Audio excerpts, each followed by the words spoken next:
Pipila ka mga nightclub ug inn sa Cagayan de Oro City ang gipang-inspeksyon sa City Interagency Council Against Trafficking and Violence Against Women and Their Children uban ang Regulatory Compliance Board. Ang inspeksyon subay sab sa pagsaulog sa Women's Month karong bulana.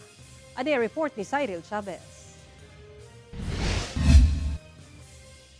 Sorpresang gipang-inspeksyon sa mga personahe sa City Interagency Council Against Trafficking and Violence Against Women and Their Children kon Siakat Bausi uban ang Regulatory Compliance Board kon RCB sa lokal nga kagamhanan ang mga nightclubs ug inn sa downtown area sa syudad Biyernes sa gabi.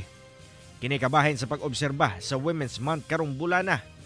Kini agig pagsiguro nga gisubay sa mga patigayon ang mga polisiya nga ginapatuman sa syudad, labi na may kalabutan sa minor de edad o mga kababayen-an aron batukan ang human trafficking ug sexual exploitation. Of course, di man gyud ma-inspection tanan, but to send a strong message nga government is watching and taking care of the minors. Base sa impormasyon sa RCB, nga adunay mga gakahitabong kaso sa pagpangabuso sa mga minor de edad nga babae sa syudad.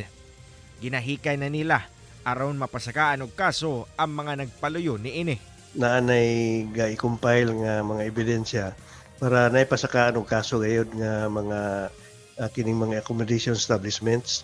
Gawa sa pagpangabuso sa mga kababayen-an, tutukan sab nila ang mga kaso sa pagpangabuso nga gakahitabo sa mga minor de edad nga kalalakin-an, labi pa nga sakop kini sa human trafficking ug sexual exploitation cases.